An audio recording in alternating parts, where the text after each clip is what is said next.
Hi, welcome to Tate Farm on the first day of fall. We're delighted to have Amanda Cruz here today, and she is a food artist, I will call you.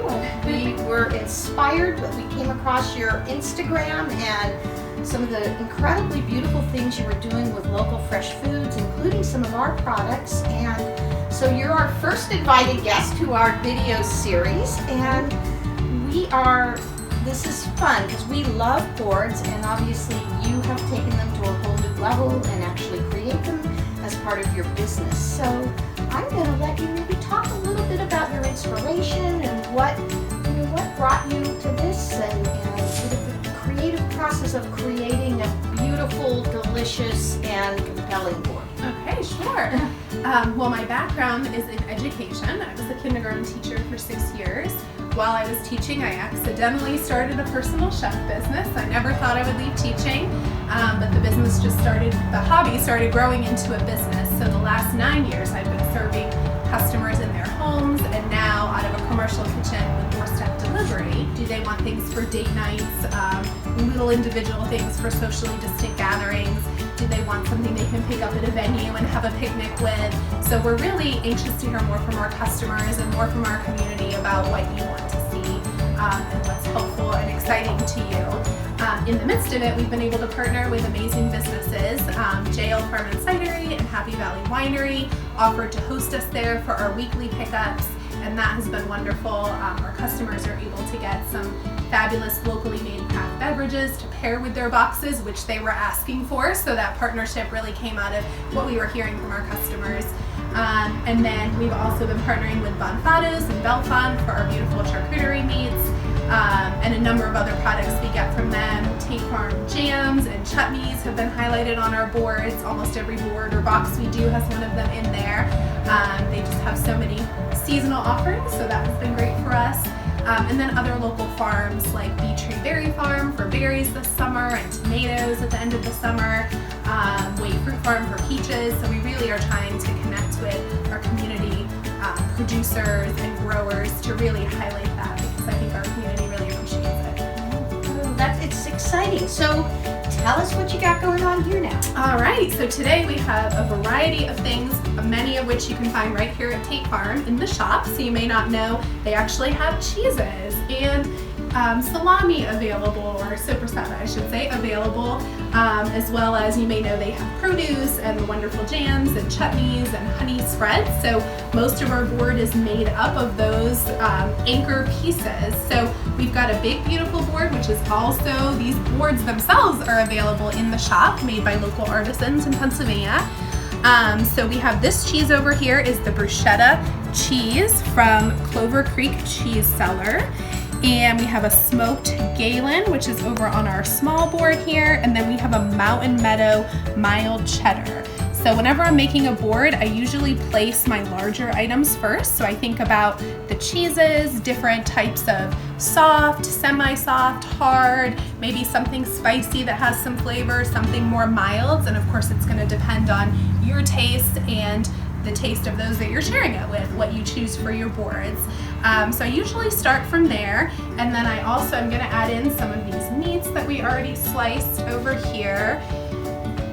And I usually try to think of making different spirals, keeping some things whole, spreading some things out.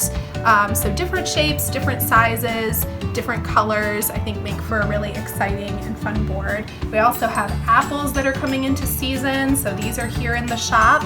And one tip, if you're going to use apples or pears on your board, is to soak them in something citrus, like lemon juice or lime juice or orange juice, and that'll keep them from browning, particularly if they're going to be setting out on your board for a while. So I'm going to put some apples there because that's obviously great this time of year. And then we also have in this little bowl here some of the apple pepper jelly from Tate Farm. I always love pepper jelly on a board, but I think it's really fun for fall to add in the apple version of that. And then I'm going to go ahead and put, let's see what I'm going to do here. I think I'm going to do the fig and honey conserve.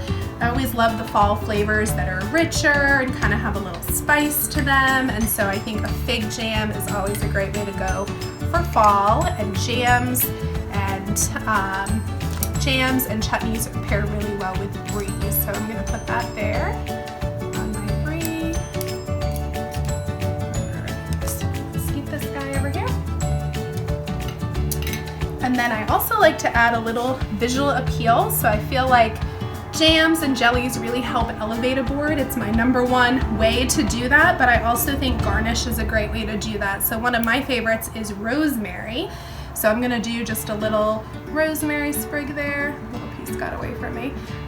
Rosemary sprig in there. I also really love sage. I love basil on a board, especially when there's tomatoes.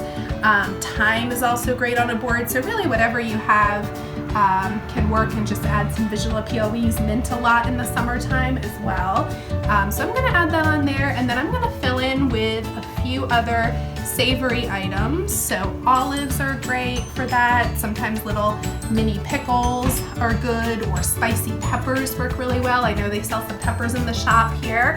And then I'm gonna go ahead and add in some pistachios here. So any kind of nuts or seeds, pumpkin seeds would be great this time of year.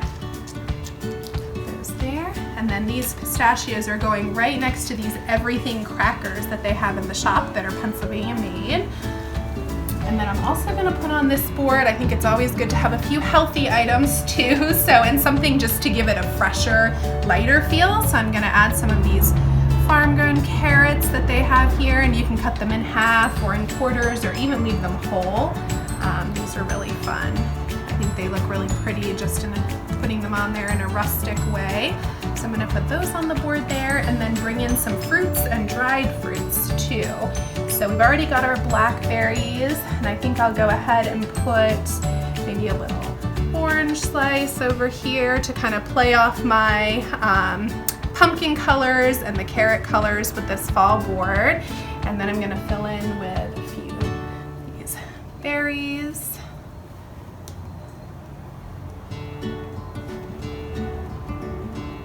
All right, and then maybe some of these. Actually, let's do some dried apple slices. Let's keep going on the fall flavor and ideas here. So I'm gonna put some dried apple slices on there.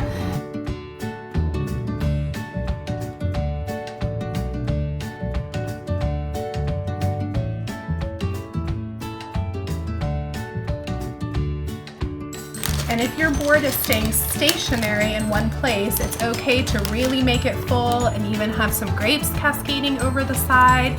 That can be really fun and pretty. Obviously not if you're going to be transporting it, but if it's going to be staying in one place, you can really fill it in if you need to serve a crowd with it, or if you're serving just a small group for making it a picnic meal.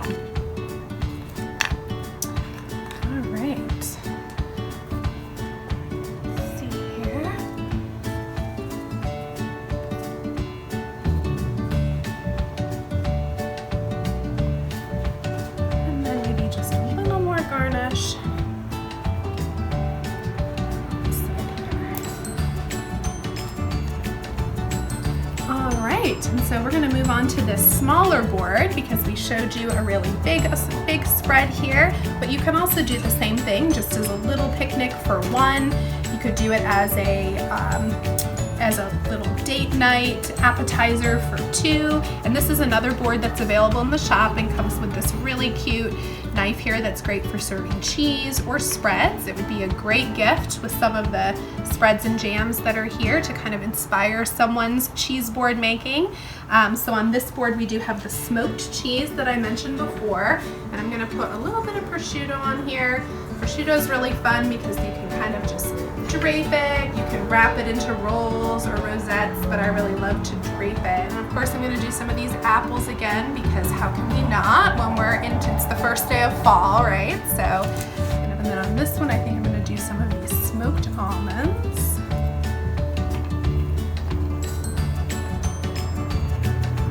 Right. And then we'll do a few of these dried orange slices. And then I think I'm going to put in this time some of the apple chutney that Tate Farm has.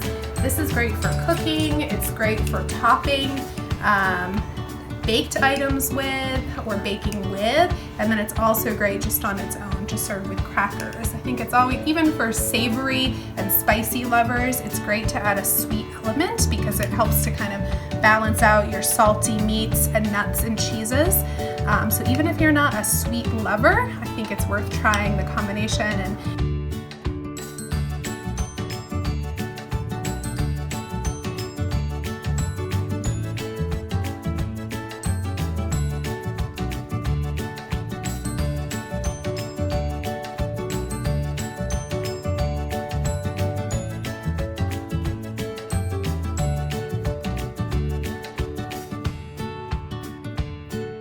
piece of prosciutto back here.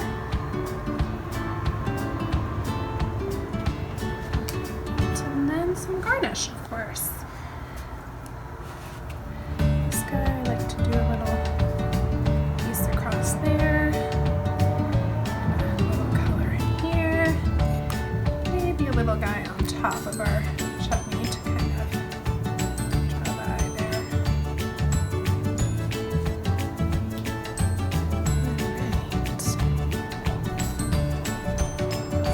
That's all I'm gonna put on this one. So, all right, what do you think? I think they're beautiful, and I'm ready to dig in. This is beautiful and inspiring and informative, and hopefully people will feel comfortable and confident to break out their cutting boards and start putting some things together and seeing what flavors connect. So thank you. Your artistry is lovely. Thank you. I don't think I've ever assembled boards so quickly, but it really is fun. It's kind of a challenge. And there's so many great things here at the shop. I think they could probably find everything they need to pull a board together, even if they didn't have items at home. So. Well, thank you. Really inspiring. Thank you for having me.